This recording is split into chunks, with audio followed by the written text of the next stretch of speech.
Puji Tuhan. Shalom. Selamat malam. Ya, puji Tuhan. Sebelum mendengarkan firman Tuhan, boleh senggol kanan kiri katakan, ojo turu lo ya. Ya, jangan tidur ya.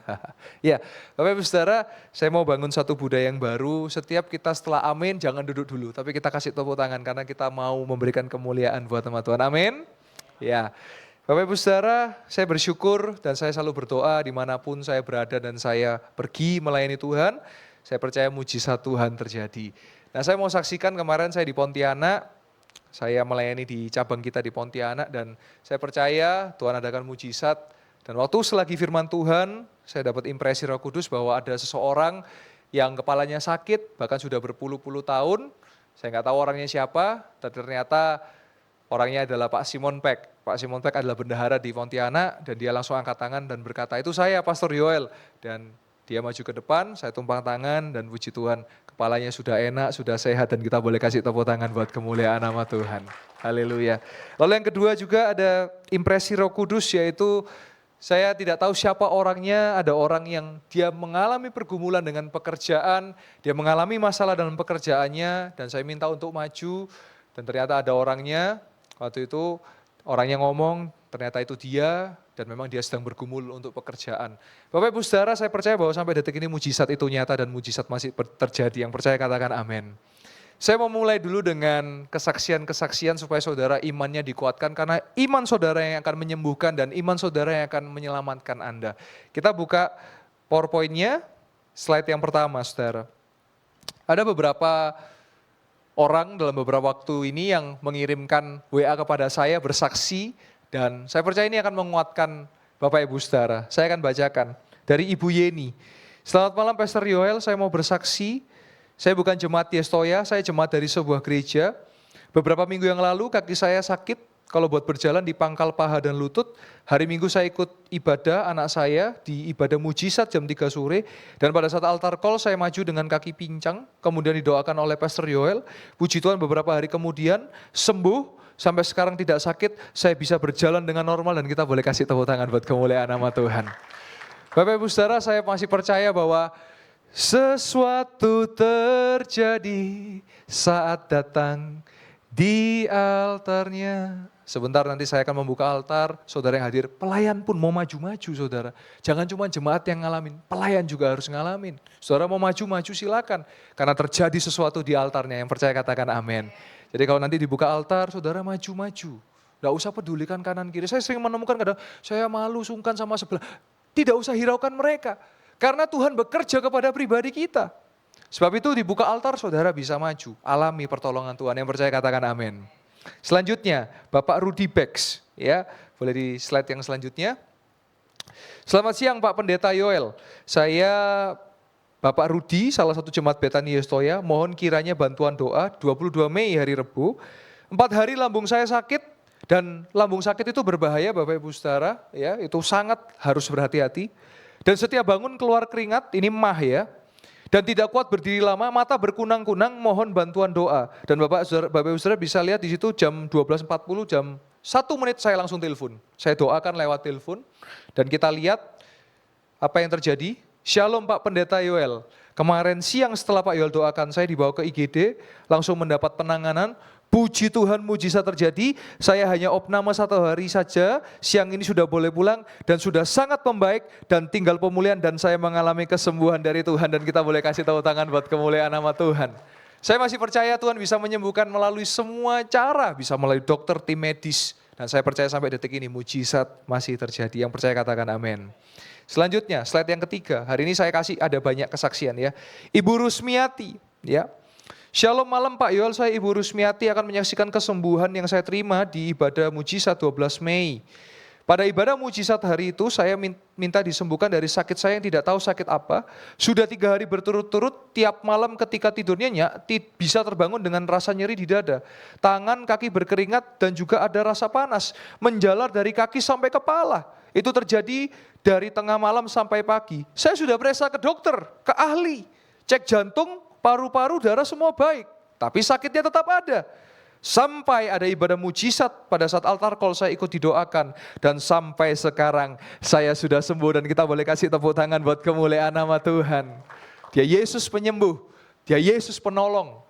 Dia sanggup menolong saudara dan saya. Lanjut lagi, ini dari pelayan Tuhan namanya Ibu Lili Niawati yang biasa melayani choir. Ibu Lili, hari Rebu 22 Mei 2024. Shalom, selamat pagi Pastor Yoel. Saya ceritakan kronologisnya, jadi waktu itu Ibu Lili mengalami hidungnya tersumbat, ada lendir yang membuat hidungnya sakit dan bau, dan tersumbat, dan dia minta didoakan hari Minggu, saya doakan, dan dikatakan apa?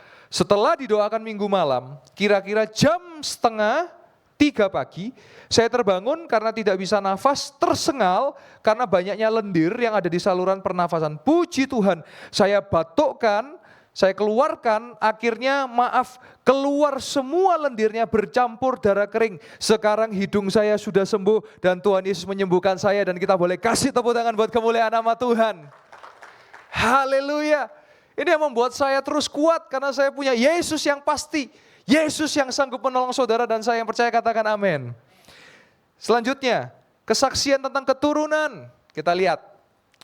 Dokter boleh berkata, Pak mohon maaf Anda tidak subur. Dokter boleh berkata, Bu maaf kandungan Anda bermasalah. Ini adalah seorang bernama Ibu Ineke dan Bapak Theo. Tahun lalu saya mengadakan ibadah khusus mendoakan untuk pasutri-pasutri yang rindu dengan keturunan. Dan bulan Mei, tepat 1 tahun yang lalu. Dan mereka ternyata ikut ke situ, mereka datang, dan bulan September 2023, mereka datang kepada saya setelah ibadah mujizat, mereka berkata, Pak ingat kami enggak? Wah saya kalau kadang-kadang wajah saya bisa nama lupa, wajah juga mungkin kadang-kadang bisa lupa, mohon maaf. Terus gimana Bapak Ibu? Mereka berkata, kami yang didoakan waktu ibadah untuk keturunan di bulan Mei. Dan apa yang terjadi Pastor Yoel, Pak Yoel, apa yang terjadi bulan Juni, jadi bulan 7 2023, saya hamil Pastor Yoel.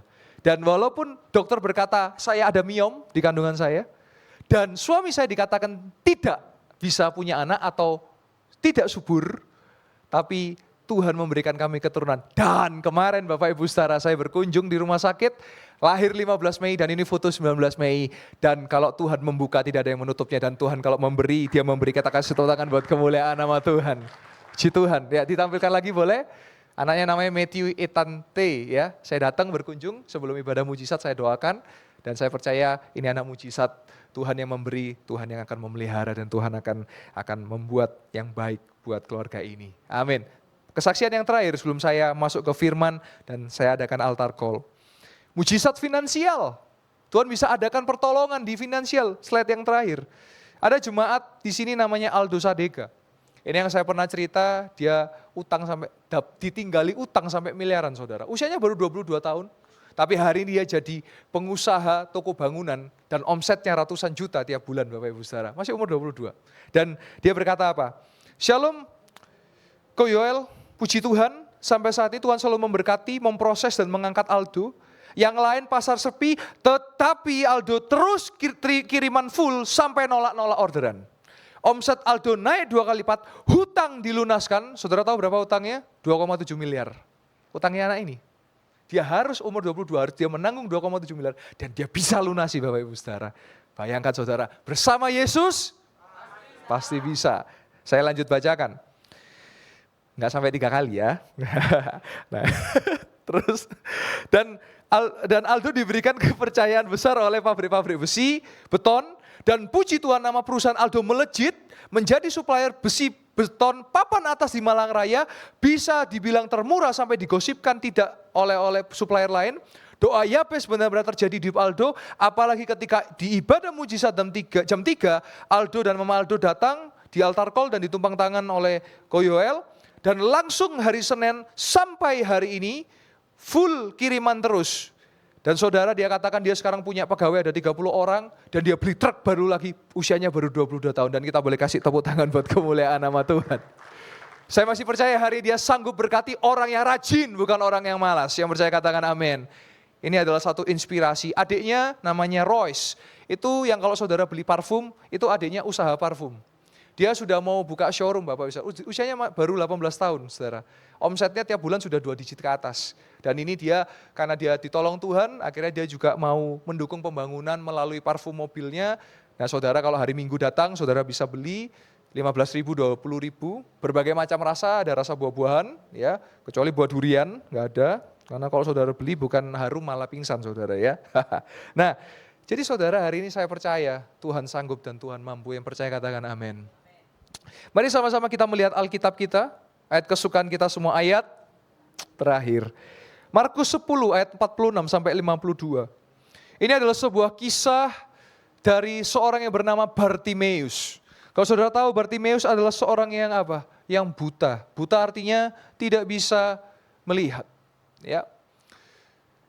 Dikatakan lalu tibalah Yesus dan murid-muridnya di Yeriko. Yeriko adalah kota tertua di dunia dan kota yang cukup rendah karena di bawah permukaan laut. Ya. Kalau saudara ke sana biasanya nanti telinganya agak kayak gitu ya, karena dia ada di bawah permukaan laut. Dan ketika Yesus keluar dari Yeriko bersama-sama dengan murid-muridnya dan orang banyak yang berbondong-bondong, ada seorang pengemis yang jadi ditulisnya itu lengkap, sudah pengemis buta lagi. Bernama Bartimeus, anak Timeus, dan duduk di pinggir jalan. Detil ditulisnya. Sudah pengemis, buta, duduk pinggir jalan. Ini berarti sudah pasti orangnya sangat-sangat kasihan sekali orang ini. Yang selanjutnya, ayat yang selanjutnya. Ketika didengarnya bahwa itu adalah Yesus orang Nazaret, perhatikan baik-baik. Yesus orang Nazaret, karena Yusuf adalah orang Nazaret, Yesus anak Yusuf dan Maria, maka dikatakan Yesus orang Nazaret, tapi dia tahu siapa Yesus sehingga dia menyebut Yesus anak Daud. Kasihanilah aku, have your mercy in me, have your mercy on me. Artinya apa? Dia tahu bahwa Yesus adalah Mesias, karena Mesias akan lahir dari keturunan Daud. Orang menganggap Yesus orang Nazaret, tetapi Bartimeus menganggap Yesus adalah anak Daud, Mesias. Karena Mesias bisa menyembuhkan, Mesias bisa menyelamatkan. Nah Bapak Ibu Saudara, ini ironi kalau kita belajar Alkitab. Yesus dari Nazaret, tapi Yesus ditolak di Nazaret. Dan Yesus selalu berkata apa? Nabi ditolak di tempat asalnya. Bahkan ketika melakukan mujizat di Kapernaum, orang gak percaya mujizat. Kapernaum jadi dikutuk. Betsaida dan satu kota yang lain. Yang dimana di situ karena tidak percaya. Nah, kita adalah gereja yang percaya mujizat. Kita adalah gereja yang percaya bahwa dia sanggup sampai hari ini. Yang percaya katakan amin. Nah, kita lihat lanjut ayat yang ke-48. Banyak orang menegurnya supaya diam.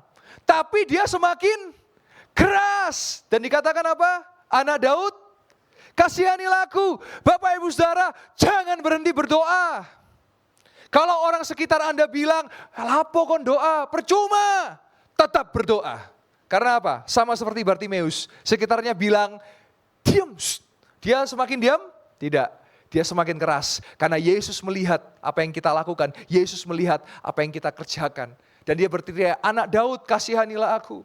Dan itu yang menjadi doa saya selalu. Ketika saya berseru, mungkin orang melihat apa yang saya lakukan itu hal yang mustahil. Mungkin ada orang yang melihat skeptis apa yang saya lakukan. Tetapi saya tahu, Yesus, Engkau sanggup lakukan dan aku percaya. Dan itu terbukti terjadi dalam kehidupan setiap kita. Ayat yang selanjutnya. Kata Yesus, lalu Yesus berhenti dan berkata, panggillah Bartimeus. Mereka memanggil orang buta itu dan berkata kepadanya, kuatkan hatimu, berdirilah, ia memanggil engkau. Bapak Ibu Saudara, engkau harus menarik perhatian Yesus. Jangan cuma doa sebentar, langsung gak berdoa lagi. Enggak, doa itu harus terus. Sampai akhirnya Yesus akan berhenti kepada engkau. Dan dia akan memanggil engkau. Ayat yang selanjutnya, yang ke-50.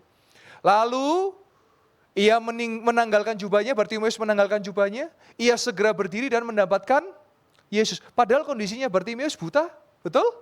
Tapi dia mau ketemu dengan Yesus dan dia tahu Yesus adalah Mesias anak Daud. Ayat 51.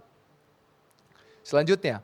Kata Yesus kepadanya, apa yang ku kehendaki supaya aku dapat perbuat bagimu. Bapak Ibu Saudara, malam hari Yesus juga bertanya kepada saudara dan saya, apa yang aku bisa perbuat bagimu? Kalau bahasa sederhananya, apa yang kamu mau dari aku? Apa yang aku bisa lakukan? Bapak Ibu Saudara, kalau kita baca ini, menurut saudara kira-kira harusnya Yesus tanya apa enggak tanya ya? Kalau menurut pemikiran kita harusnya enggak perlu tanya, karena udah pasti kalau buta pengennya apa? Melihat, betul? Tapi kenapa Yesus bertanya? Ya kita nggak tahu, siapa tahu Bartimeus mau rabi, mau nikah, ya kan kita nggak ngerti. Siapa tahu Bartimeus kepingin uang, kita juga nggak tahu. Tetapi Yesus bertanya, Karena dia betul-betul kepingin dengar perkataan daripada Bartimeus. Bapak Ibu Saudara, mulut kita ini berkuasa. Jangan suka ngomong yang negatif, apalagi diri kita sendiri. Ya aku ini gagal, ya aku ini gak berhasil. Saudara gak bisa. Telinga itu dengar apa yang kita ucapkan dari mulut kita. Itu yang saya selalu praktekkan tiap hari. Saya mau dipakai Tuhan dengan luar biasa. Walaupun saya masih muda, saya pasti dipakai Tuhan dengan luar biasa. Saya pasti bisa. Bersama Yesus saya pasti bisa. Itu harus diucapkan. Nah kalau saudara sendiri gak percaya dengan diri saudara sendiri, gak bisa. Karena saudara punya Yesus, saudara bisa mengeluarkan dari mulut saudara kata-kata iman. Aku pasti diberkati Tuhan. Aku pasti dipakai Tuhan dengan luar biasa. Aku pasti disertai Tuhan. Aku pasti ditolong Tuhan. Itu harus keluar dari mulut kita. Yang percaya katakan amin. Yang mau merubah mulutnya katakan amin. Iya.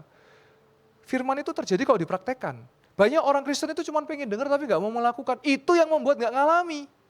Saudara harus lakukan seperti Bartimeus. Ketika dia berteriak, Yesus, Yesus, Yesus. Semuanya bilang, diam, diam. Dia tidak diam. Dia tetap berteriak sampai Yesus dapat perhatiannya. Dan sampailah ke pertanyaan, apa yang aku bisa perbuat bagimu? Dan orang buta itu yaitu Bartimeus tidak bertele-tele, tidak basa-basi. Dia ngomong apa? Rabuni, supaya aku dapat melihat. Ayat 52. Mari kita perhatikan ini dengan sungguh. Lalu kata Yesus kepada Bartimeus, pergilah. Di situ katakan apa? Imanmu telah menyelamatkan engkau. Pada saat itu juga melihatlah dia, lalu ia mengikuti Yesus dalam perjalanannya. Bapak Ibu Saudara, hari ini secara singkat saja, pakai mulut kita untuk kita mengatakan firman dan mengatakan hal-hal yang membangun iman kita. 2, ketika Yesus bertanya, jawab dengan pasti, jawab dengan spesifik, jawab dengan jelas, jangan ambigu. Engkau mau apa? Engkau mau ditolong apa? Dan yang terakhir, ketiga, engkau akan disembuhkan melalui imanmu, engkau akan ditolong melalui imanmu, dan ketika engkau ditolong, jangan tinggalkan Yesus. Kita lihat ayat yang 52 lagi, ditampilkan boleh? Lalu ia mengikuti Yesus dalam perjalanannya. Saudara, jangan cuma datang ke gereja nyari mujizat ya. Saudara datang ke gereja karena cari Yesus. Saudara nyari Yesus, saudara dapat bonus mujizat. Saudara akan dapat karena itu mengikuti, yang utama itu Yesus. Dan ketika saudara sudah disembuhkan, saudara mengalami mujizat Tuhan, ikutlah Yesus, setialah. Sekali Yesus, selamanya sampai Yesus. Saya mau tutup Bapak Ibu Saudara. Ini adalah realita hidup, saya pernah sampaikan ini. Pastor Yoel sangat yakin mujizat kesembuhan. Ya, saya yakin.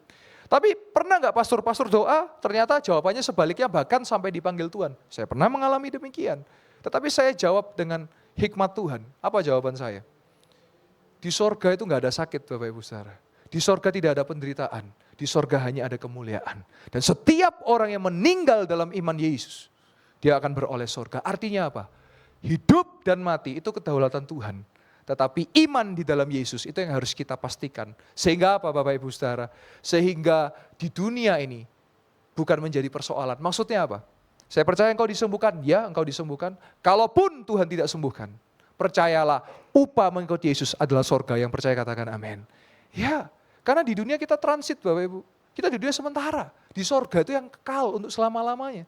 Saya katakan, orang Kristen itu punya satu prinsip kehidupan yang berbeda dari yang lain. Apa prinsip kehidupan kekristenan? Kita lahir 2 kali, kita cuma mati sekali. Maksudnya apa? Lahir jasmani, lahir baru, dan hanya mati jasmaninya saja. Kenapa? Karena roh kita ketika percaya Yesus, kita akan masuk ke surga. Sedangkan kalau dunia, lahir sekali, matinya 2 kali. Mati jasmani, mati rohani. Maka dari itu, kita lengkap sekali Bapak Ibu Saudara, saudara bisa menikmati mujizat Tuhan. Kalau sekalipun sampai detik akhir Tuhan punya daulat, Tuhan punya rencana, tetap setia di dalam Yesus. Karena apa? Karena itulah iman kita juga. Kita tetap percaya bahwa dia rencanakan yang terbaik. Saya banyak menemukan orang yang ternyata sakit, ya didoakan, karena sakitnya sudah sangat parah. Harapan semua sembuh, betul saya pun juga berharap sembuh. Tetapi Tuhan punya rencana dan akhirnya dipanggil Tuhan. Tetapi semua bisa memahami dan mengerti bahwa dialah yang punya rencana, bukan manusia. Dialah yang punya daulat, bukan manusia. Tetapi saya mau yakinkan setiap kematian di dalam Yesus, setiap yang dipanggil di dalam Yesus, dia akan beroleh sorga. Dan di sorga sudah tidak ada lagi penderitaan. Di sorga nggak ada lagi isak tangis. Di sorga sudah tidak lagi ada kesakitan. Yang ada hanya kemuliaan, yang ada hanya kekekalan, dan yang ada hanya sukacita bersama dengan Bapa di sorga. Mari saya mengundang pemain musik dan worship leader boleh kembali ke mimbar. Dan saya rindu sebentar membuka altar bagi jemaat yang sudah hadir. Maju saudara. Saudara mau didoakan apa? Saudara maju. Jangan lewatkan momen ini. Kesaksian yang tadi disampaikan, banyak orang ketika altar call, ketika maju, mereka ngalami. Saudara boleh maju, mau didoakan apa, nanti bisikan saya, atau saudara dalam hati, saudara tinggal angkat tangan, saya akan tumpang tangan saudara. Saudara percaya, saya tahu saudara datang karena saudara membutuhkan pertolongan Tuhan. Lampu boleh dipadamkan, dan kita datang ke hadirat Tuhan. Saya percaya hari ini firman Bartimeus akan menjadi kekuatan buat setiap kita.